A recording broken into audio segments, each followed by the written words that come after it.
બનાસકાંઠામાં સ્થાનિક સ્વરાજ્યની ચૂંટણીને લઈને રાજકીય ગરમાવો વધી રહ્યો છે, ત્યારે ડીસા તાલુકાના જૂના ડીસા ગામની જિલ્લા પંચાયત બેઠક પર હવે સ્થાનિક ઉમેદવારની માંગે જોર પકડી છે. બનાસકાંઠા જિલ્લામાં ચૂંટણીનો માહોલ ગરમાતો જાય છે. ભાજપ અને કોંગ્રેસ બંને પક્ષો ઉમેદવારોની પસંદગી મામલે વિચારણા કરી રહ્યા છે. તે દરમિયાન ડીસા તાલુકાના કોંગ્રેસના ગઢ એવા જૂના ડીસા ગામમાં રાજકીય હલચલ તેજ બની છે.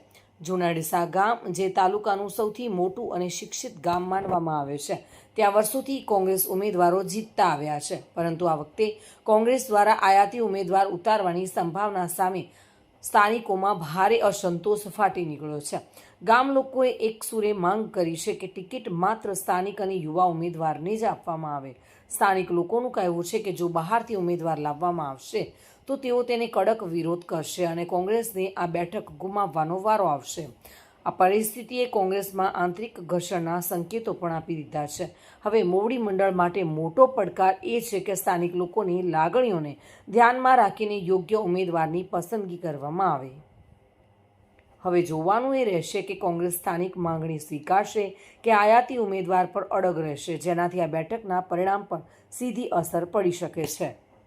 સદસ્ય કોંગ્રેસ પક્ષને એટલું કહેવા માગું છું કે જૂના ડીસા ખાતે જે જિલ્લા પંચાયતની અને તાલુકા પંચાયતની સીટો છે એમાં સ્થાનિક ઉમેદવારોની પસંદગી કરવી જે કોંગ્રેસ માટે હિતાવહ છે.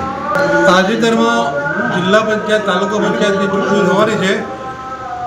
એમાં જૂના ડીસાને જિલ્લા પંચાયતની સીટ ઉપર ક્યારેય પણ કોંગ્રેસ શાસક તરફથી ટિકિટ ફાળવવામાં આવતી નથી. તો અમારી માગણી છે, અમે બધા ગામના લોકો એકત્રિત થયા છે. સરપંચ સાહેબ, કોન્ટેનભાઈ, ફારૂકભાઈ ધોણી, એડવોકેટો અને પંચાયતના બીજા સભ્યો, અમે ભારપૂર્વક જણાવીએ છીએ કે આ વખતે જિલ્લા પંચાયતની સીટ જૂના ડીસાના સ્થાનિક માણસોને આપવામાં આવે તો ઉચિત છે. ડેપ્યુટી સરપંચ ચૂંટણી જિલ્લા પંચાયત અને તાલુકા પંચાયતની અત્યારે ચાલી રહી છે અને જિલ્લા પંચાયતની ચૂંટણી જ્યારે આવે છે ત્યારે જૂના ડીસાની વાત કરીએ તો બહારના ઉમેદવારની પસંદગી થતી હોય છે. ખરેખર આ વ્યાજબી નથી, કારણ કે આ ગામ ઘણું મોટું છે. હિન્દુ મુસ્લિમની એકતાવાળું અને કોંગ્રેસની વિચારધારાવાળું આ ગામ છે અને કાયમી માટે કોંગ્રેસના પડખે રહેલા છે. એટલે માટે અમારા સંસદ સભ્યશ્રી, બીજા કોંગ્રેસના આગેવાનોશ્રીને નમ્ર વિનંતી છે કે આ વખતની જિલ્લા પંચાયતની સીટ આપણે પરંપરા મુજબ જાળવવી હોય તો સ્થાનિક ઉમેદવારને આપવા અમારી નમ્ર વિનંતી છે.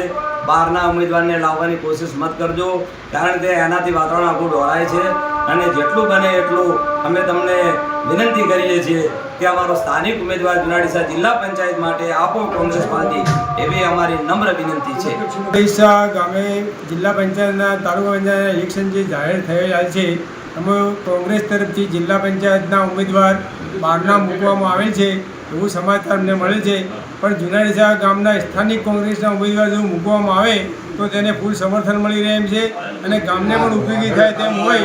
જૂના ડીસા ખાતે ગામના સ્થાનિક ઉમેદવારને જો મૂકવામાં આવે તો જ આ ઉમેદવાર જીતી શકશે. બાકી આયાતી ઉમેદવાર જો મૂકવામાં આવશે તો કોંગ્રેસ માટે મોટો ફટકો પડશે. તો કોંગ્રેસના અગ્રણીઓએ આ માટે સંજ્ઞાન લઈ અને થોડું વિચારવું જરૂરી લાગે છે.